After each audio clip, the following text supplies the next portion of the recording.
안녕하세요. YS 뮤젤리에입니다. 오늘은 부모님들께서 정말 많이들 질문하시는 하나의 이야기를 시작해보려고 합니다. 선생님, 피아노 치면 공부도 잘하나요? 이 질문을 받을 때마다 저는 이렇게 생각해요.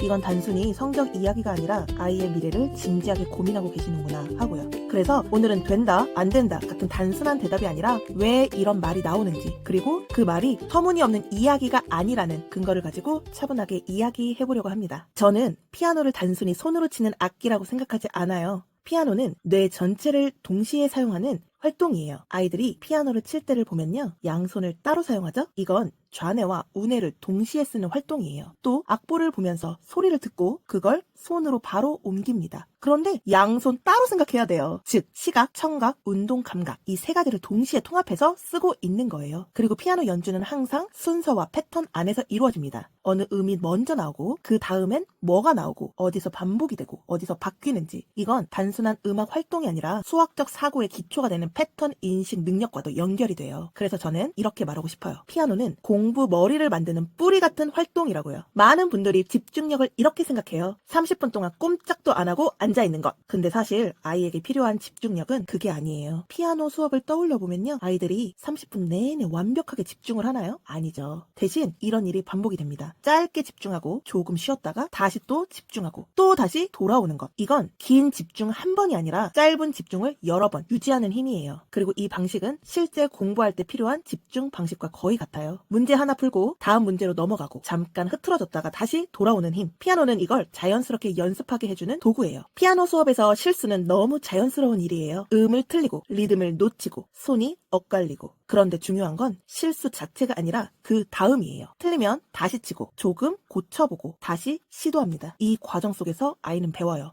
실패해도 괜찮구나. 다시 하면 되는 거구나. 이건 단순한 음악 태도가 아니라 자기 조절력이고 회복 탄력성이에요. 공부에서도 정말 중요한 능력이죠. 한 문제 틀렸다고 포기하지 않고 다시 읽고 다시 생각하고 다시 시도하는 힘. 이게 바로 공부를 오래 지속할 수 있는 힘입니다. 많은 분들이 공부 잘하는 아이를 이렇게 떠올려요. 설명을 잘 듣는 아이. 근데 제가 현장에서 느끼는 건 조금 달라요. 공부를 잘하는 아이의 공통점은 설명을 잘 듣는 것이 아니라 지시를 이해하고 실행할 수 있는 아이예요. 피아노 수업을 보면요, 아이들은 항상 이 과정을 반복합니다. 듣고 해석하고 손으로 구현해요. 여기서 시작해볼까? 이 부분은 조금 더 부드럽게. 여기서는 손을 바꿔볼까? 이런 말들을 머리로 이해하고 몸으로 바로 옮기는 훈련을 매주 하고 있는 거예요. 이 능력은 공부에서 그대로 연결이 됩니다. 문제를 읽고 의도를 파악하고 답을 쓰는 과정. 그래서 피아노를 오래 한 아이들이 공부를 잘한다기보다는 공부를 이해하는 힘이 잘 자라고 있는 거예요. 수업을 하다 보면 가끔 이런 순간을 만나요. 처음엔 건반을 누르는 것도 조심스럽고 악보를 보면 겁부터 나고 틀릴까봐 손을 떼지 못하던 아이가 있어요. 그 아이는 아주 천천히 연습했고 자주 멈췄고 자꾸 제 눈치를 보며 물었어요. 선생님, 이거 맞아요? 선생님, 이거 맞아요?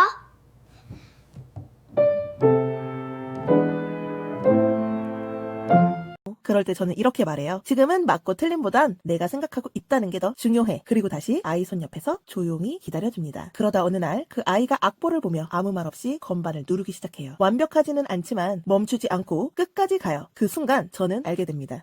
이 아이는 지금 피아노를 치고 있는 게 아니라 생각하는 법을 배우고 있구나. 피아노는 공부 문제를 대신 풀어주지 않아요. 시험 점수를 바로 올려주지 않아요. 하지만 피아노는 아이에게 이런 힘을 남겨줍니다. 천천히 읽고 이해하고 틀려도 다시 시도하고 끝까지 가보는 힘. 그 힘은 언젠가 교과서를 읽을 때, 문제를 마주할 때, 그리고 인생의 어떤 순간 앞에서도 아이를 지탱해주는 언어가 됩니다. 그래서 저는 피아노를 가르친다고 말하기보다는 아이에게 하나의 언어를 건네고 있다고 생각합니다. 소리로 말하는 언어, 손으로 표현하는 언어, 그리고 스스로를 믿게 하는 언어. 오늘도 아이의 마음 어딘가에 작은 음악 씨앗 하나가 심어졌다면 그 씨앗은 언젠가 공부가 힘들 때, 도전이 두려울 때 아이를 다시 일으켜 세울 거예요. 저는 그 여정 앞에서 끌어당기는 사람이 아니라 옆에서 함께 걸어주는 사람으로 남고 싶습니다. 오늘 영상이 부모님께는 확신이 되고 선생님들께는 위로와 용기가 되었다면 좋겠습니다. 다음 영상에서도 아이의 성장을 음악이라는 언어로 함께 이야기해볼게요. 구독과 좋아요는 이 이야기를 계속 이끌어갈 수 있는 큰 힘이 됩니다. 지금까지 YS 뮤젤리에였습니다. 감사합니다.